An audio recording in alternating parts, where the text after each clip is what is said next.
On a civil matter brought by 7 informal landholders against the Ingonyama Trust Board, a group of mostly women who say they were tricked into signing leases by the Ingonyama Trust on their ancestral land, want the court to declare the agreements invalid. They claim to have been dispossessed of land rights acquired from the trust through a permission to occupy process. The applicants want the court to declare the conduct of the Ingonyama Trust Board unconstitutional, invalid and unlawful. The matter was first lodged in 2018 and advocates for the Ingonyama Trust Board and the applicants have been battling it out in court over an extended period. Representing the applicants, advocate Tembeka Ncukaitobi said the trust wasn't mandated to lease the land as it was doing. The Ingonyama Trust Board's advocate, Alistair Dixon, argued that the trust was well within its rights to lease the land for any use. Ingonyama Trust land is included, subject, of course, to the fact that it is regulated by an additional statute. So subject to does not mean excluding. It means subject to the regulation of the trust. But it is clear that after the comma it says land transfer. So textually, grammatically, the Ingonyama Trust land is within scope of government land. So that argument can be rejected safely. Now, the people here that are concerned in this case wanted to use a specific piece of jointly owned land exclusively for their own use. And an allocation is the exclusive grant of the use of land, joint land. It diminishes the rights of all the other people and it subtracts from the rights of ownership of all those other people. In the same way as a lease, apart from the fact that it adds 100 Rand, 200 Rand a month to the cost, it does exactly the same thing. It diminishes from the rest, but it gives someone the right to use that land exclusively.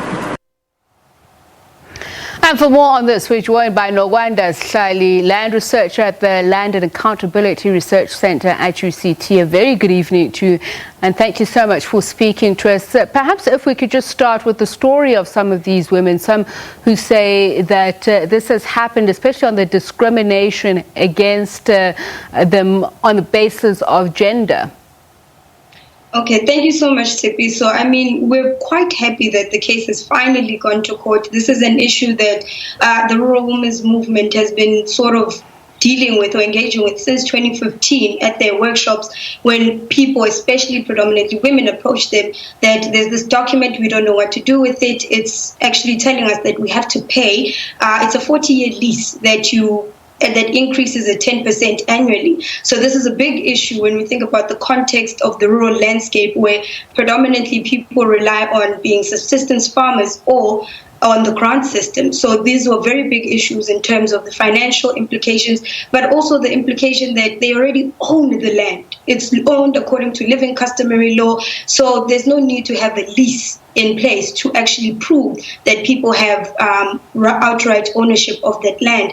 So the issue specifically with discrimination was the fact that one of the co-applicants, because RWM is an institutional applicant along with KSAC, but there are 6 individual applicants of the case, of which those are predominantly women, who one of them then also did say that she was forced to get a lease on behalf of her partner at the time, and she herself she couldn't get the lease for her land. And this was an issue because she was essentially giving ownership to her partner, who she wasn't married to, who effectively could sort of dispossess her of the land should he decide, no, I no longer want to be with you, or something like that, because the lease is in its name. So these are some of the issues that have come forward, and we're quite happy with how the case has now gone to the High Court. Let's talk about what the plaintiffs want. As we heard earlier on, the arguments that were being made on behalf of Ingonyama Trust when it was challenged on whether or not they were within their rights to do this,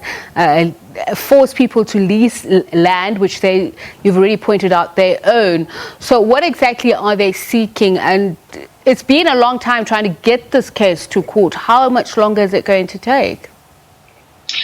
The problem with sort of dealing with litigation is the fact that we take away the responsibility of government, who, in effect, the Department of Agriculture, Land Reform and Rural Development was meant to come up with a comprehensive communal tenure framework that was going to deal with these gaps that are left, where Ingonyama Trust says, but people want documents that they can take and prove at Foshini, maybe if they want to open an account or they want to get a cell phone contract. These things already are being done by rural citizens when they go to Induna or Inkosi, who give them a letter to prove that they are a citizen of that community. And that is sufficient enough to go and ask for any sort of contracts that they would want. So that sort of argument that they need this just to prove, financial security of some sort, actually is diminishing their land rights, because if you're an owner and you get a lease, you become a tenant.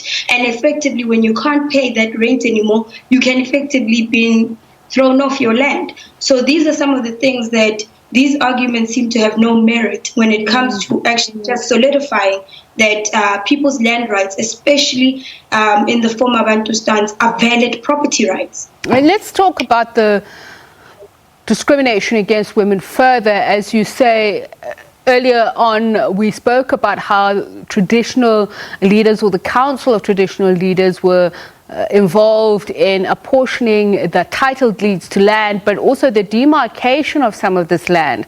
And there's a story about a woman who was kicked off her land by a traditional leader whom she later married because he wanted the land. So how are they complicit in abusing their power, and are they in cahoots with the trust, the Ingonyama Trust? Specifically in this context, that particular story, I couldn't affirmatively link to sort of what's happening with the case, but these are stories that we, especially having worked in the rural landscape for over several years, have actually come across.